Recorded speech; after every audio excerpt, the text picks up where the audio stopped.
స్వప్నము సత్యం అవటం చూసాం, మన ఉనికేమిటో గమనించాం. విశాలమైన నింగి అందరిది, విశ్వసనీయపు భారతి మనది. చేతకానిదేది లేదు మాకు, భారతదేశం పై విశ్వాసం, భారతదేశం పై విశ్వాసం, భారతదేశం పై విశ్వాసం.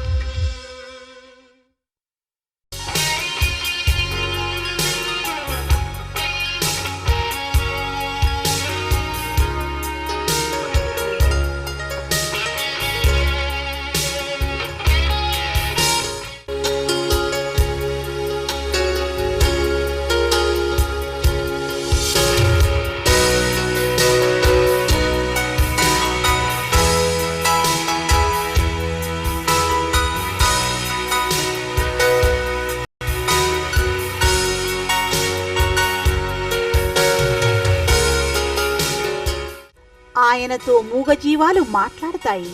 ఆయన స్పర్శను మొక్కలు ఆనందిస్తాయి. ఆయన గీచిన చిత్రాలు ఎన్నో భావాలను పలికిస్తాయి. ఆయన పేరు చెబితే ఎన్నో కళలు పులకిస్తాయి. ఆయనే ప్రకృతి మిత్రుడు, భారత పుత్రుడు, డాక్టర్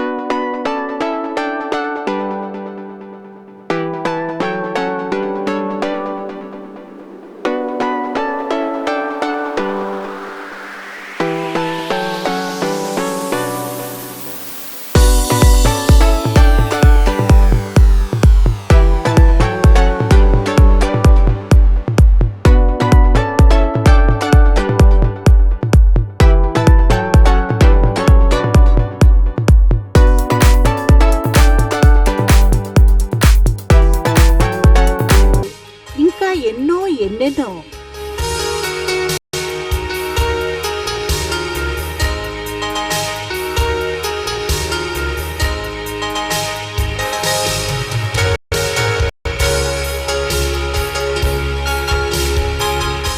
ప్రస్తుతం హైదరాబాద్ నివాసి అయిన మన భక్తియార్ మేజర్ కేఆర్ చౌదరి ఆశీరుష్ దంపతుల ముద్దు బిడ్డ. పుట్టింది ఢిల్లీ, పెరిగింది కావలి. ఉస్మానియా విశ్వవిద్యాలయంలో వైద్య విద్యను పూర్తి చేశారు. భక్తియార్ వైద్యుడిగా మనుషుల్ని ఎలా ప్రేమిస్తాడో అలాగే జంతువులను, పక్షులను, మొక్కలను కూడా ప్రేమిస్తారు. ఆయన ఇంట్లో రకరకాల మొక్కలను వివిధ రాష్ట్రాల నుండి సేకరించి తెచ్చి ఇంట్లోనే పెంచుకుంటున్నారు. మన వాతావరణానికి పెరగని మొక్కల్ని సైతం ఆయన ఇంట్లో పెంచడం ఆయన ప్రత్యేకత. నేను ఒక ఊరిలో పుట్టాను. ఆ ఊరి నుంచి, ఆ వాతావరణం నుంచి వచ్చిన మన కొన్ని ఆలోచనలు, అలవాట్లు ఎంత వయసు పెరిగినా కూడా అవి మనల్ని వెంటాడుతూనే ఉంటాయి. అదే ఒక పర్యావరణం, చెట్లు పెంచడం, జంతువుల్ని పెంచడం, వాటితో మన రోజు ఎంత బిజీ ఉన్నా కూడా కొంచెం సమయాన్ని కేటాయించడం, ఇవే మనం చిన్నప్పటి నుంచి నేర్చుకున్నాయి. మా జిల్లా పరిషత్ స్కూలు, తర్వాత వీధి బడిలో ఎప్పుడు తోట పని చేసేవాళ్ళం. అప్పుడు బాగా తిట్టుకున్నా తోట పని ఎందుకు చేస్తున్నాం అని ఈరోజు ఇదే తోటే మనం చాలా ఎక్కువ ఆనందాన్ని ఇస్తుంది. అయితే మన ఇప్పుడు కొత్త తరం జనరేషన్కి చెట్లు పెంచడం, చెట్ల గురించి పరిశీలించడం, వాటి వల్ల మనకు ఎటువంటి ఉపయోగాలు ఉంటాయి, మన జీవితానికి వాటికి ఎటువంటి అవినాభావ సంబంధం ఉంది అనే విషయాలు కొంచెం తక్కువైంది. అంటే దీనికి సరిపోయినంత ఎడ్యుకేషన్ లేదు. ఎంతసేపటికి మార్కులు గొడవలో పడి అసలు నేర్చుకోవాల్సింది ఏదో మనం మర్చిపోతున్నాం.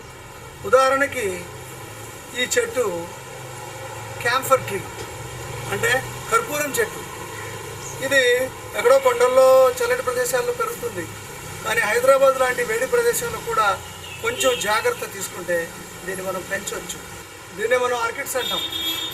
నేను 20 ఏళ్ల కింద దీన్ని హైదరాబాద్లో ఈ వేడి ప్రదేశాల్లో పెంచి పూలు కూడా పూయించాను. అప్పటికి దీని గురించి ఎవరికి తెలియదు. ఇవి దాదాపు చెట్ల మీద వేలాడుతూ పర్యావరణంలో దొరికేటువంటి తేమని, పోషక పదార్థాలని అవి పీల్చుకొని అవి బతుకుతాయి. కానీ చాలామంది దీన్ని పారాసైట్, పరాన్నజీవి అనుకుంటారు. నిజానికి ఇది కాదు. ఇవి మన అస్సాము, తర్వాత సిక్కిం, అరుణాచల్ ప్రదేశ్ వాటి కొండలో కొన్ని వేల సంఖ్యలో వాటి రాసులు ఉన్నాయి. వీటిని తీసుకెళ్ళి వేరే దేశాలు ఎంతోమంది హైబ్రిడ్ చేసి ఎన్నో రకాల ఆర్కిడ్స్ ఈరోజు మనం చూస్తున్నాం. అంతేకాదు అవసరం తీరిపోయిన ప్లాస్టిక్ వస్తువుల్ని, పనికిరాని ప్లాస్టిక్ వస్తువుల్ని బయట పడివేయకుండా వాటి ద్వారా ప్రకృతికి నష్టం కలుగుతుందని వాటిల్లో మొక్కల్ని పెంచుతున్నారు. ఒక హెచ్పి ప్రింటర్ దాదాపు నేను దీన్ని 2 ఏళ్ళు వాడాను. దాని తర్వాత మోడల్ మారే కొద్దీ దీంట్లో ఏమి అవయవాలు దొరకవు. కాబట్టి మనం ఏం చేస్తాం, దీన్ని ఒక చెత్తగుంటలో వేసేయడమో లేదా షాపులకు ఇచ్చేయడమో పారేస్తాం. దీంట్లో ఉండే ఎన్నో రసాయన పదార్థాలు మన భూమిని కలుషితం చేసి చాలా వరకు డేంజర్స్ని క్రియేట్ చేయగలవు. ఎన్వైరన్మెంటల్ హజార్డ్స్లో ఈరోజు ఈ వేస్ట్ అనేది ప్రపంచం అంతటా కూడా ఎక్కువగా చెప్పుకునే విషయం. అయితే నేను చేసిన ఈ ప్రక్రియ మొట్టమొదటిసారిగా కొన్ని రకాల చెట్లను నేను దీన్ని ప్రయత్నించాను.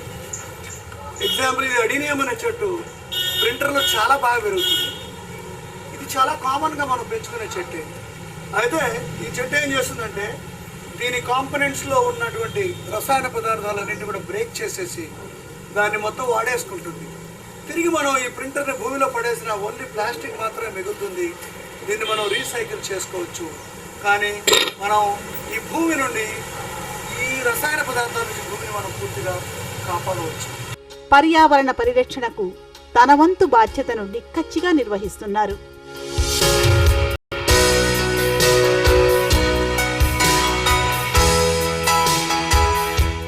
డాక్టరుగా ఎందరికో ఉచిత వైద్యం అందించిన భక్తియార్ మన భారత జాతీయ క్రీడా జట్లకే కాదు, ఇంగ్లాండ్ క్రికెట్ జట్టుకు కూడా ఆయన వైద్య సేవలు అందించారు.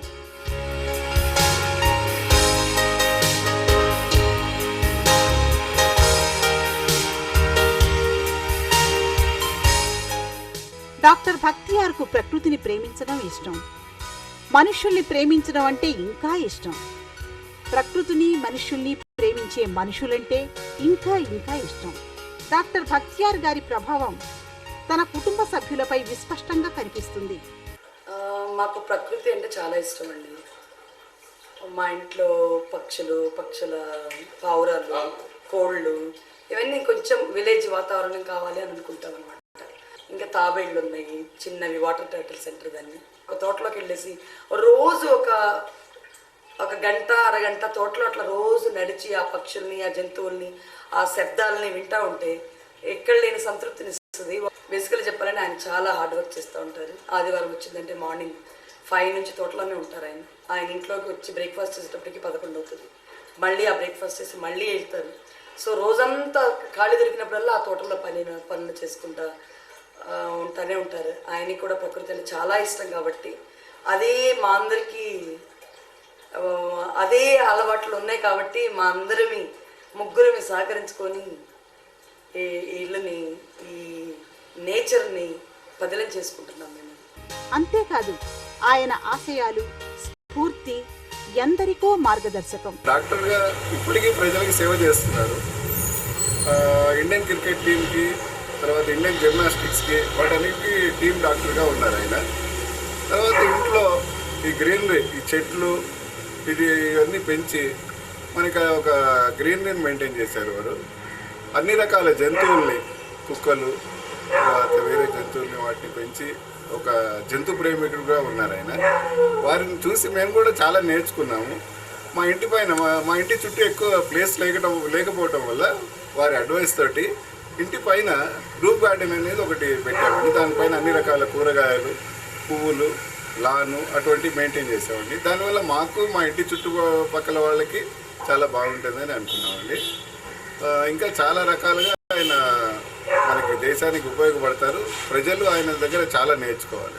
గత 10 తరాలుగా తరానికి ఒకరిని భారత సైనిక దళానికి అందించిన కుటుంబ నేపథ్యం నుండి వచ్చిన డాక్టర్ భక్తియార్ భారత సైనిక దళానికి విశేష సేవలను అందించారు. భారత సైన్యంలో చేరగానే ఎల్టీటీఈతో యుద్ధంలో శ్రీలంక ప్రభుత్వానికి మద్దతుగా పంపిన భారత శాంతి సేనలో సభ్యుడిగా శ్రీలంక వెళ్లారు. ఆర్మీలో కెప్టెన్ గా కూడా పనిచేశారు.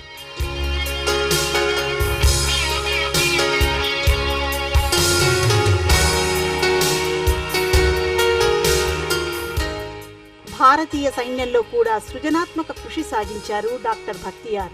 సిక్కింలో చైనా సరిహద్దులో పనిచేస్తున్నప్పుడు ఈశాన్య భారత కళారూపాలపై ఆసక్తి పెంచుకుని ఆ కళలను నేర్చుకున్నారాయన. ఈశాన్య భారతమంతా మోటార్ సైకిల్ ర్యాలీ నిర్వహించడం, దానికి ఆయన నాయకత్వం వహించడం ఆయన జీవితంలో మరపురాని సాహసయాత్ర. కద్దుంలా హిమాలయాల్లో ప్రపంచంలోనే అతి ఎత్తైన రోడ్డు మార్గంలో మోటార్ సైకిల్ ర్యాలీకి నాయకత్వం వహించడం మరో అడ్వెంచర్. ఇక్కడ ఆయన జీవితంలో రెండు పార్శ్వాలు కనిపిస్తాయి. ఒకవైపు యుద్ధానికి సిద్ధంగా ఉండటం, మరోవైపు సున్నితమైన కళలపై దృష్టి కేంద్రీకరించడం. పర్యావరణం, ప్రకృతి, అడ్వెంచర్ అనే వాటికి ఎక్కువగా ఇంట్రెస్ట్గా ఉండేది. సో ఫస్ట్ టైము సిక్కింలో హై ఆల్టిట్యూడ్లో వెళ్ళినప్పుడు, అంటే స్నో బౌండ్ ఏరియా, వీటి దగ్గర నేను ఆర్మీ యొక్క ఎక్స్పెడిషన్ని కూడా నేను ఫాలో అప్ చేశాను. ఈ ఎక్స్పెడిషన్లో మేము 20 మోటార్ సైకిళ్ళ మీద నార్త్ ఈస్ట్లో ఉండే అన్ని స్టేట్స్ కూడా తిరిగాము. అస్సాం, త్రిపుర, నాగాలాండ్, మణిపూర్ అన్నీ కూడా తిరిగాము. నేను చిన్నప్పటి నుంచి చక్కగా బొమ్మలు వేసేవాడిని. ఈ నాకు ఈ బొమ్మలకి ఉన్న ఈ కనెక్షన్ని గమనించి ఎప్పుడు కూడా ఆర్మీ జనరల్స్ నన్ను ఒక యూనిట్ నుంచి ఇంకో యూనిట్ తీసుకెళ్ళిపోయేవాళ్ళు. ఎన్నోసార్లు ప్రతి యూనిట్లో కూడా నేను వాళ్ళకి ఎన్నో రకాల పెయింటింగ్స్ చేయడము, తోటలు డెవలప్ చేయడము, తర్వాత వాళ్ళకి అవసరమైన ట్రాఫీస్ డిజైన్ చేయడము, ఫస్ట్ డే కవర్స్ డిజైన్ చేయడము. ఈ విధంగా నాకు నా కళల వల్ల, డాక్టర్ ఉద్యోగం చేస్తూ ఈ కళల వల్ల ఏమైనా chief of the army staff general Joshi, మొత్తం ఆర్మీకి చీఫ్గా ఉన్న ఆయనకు నేను చాలా క్లోజ్గా అయ్యాను. ఈ విధంగా తర్వాత స్పోర్ట్స్లో కూడా ఎక్కువగా ఆడేవాడిని. నేను బాక్సింగ్, క్యారమ్స్, అథ్లెటిక్స్, ఇవన్నీ రకరకాల కరాటే, కుంఫుల్లో కూడా నేను బ్లాక్ బెల్ట్ ఉండింది.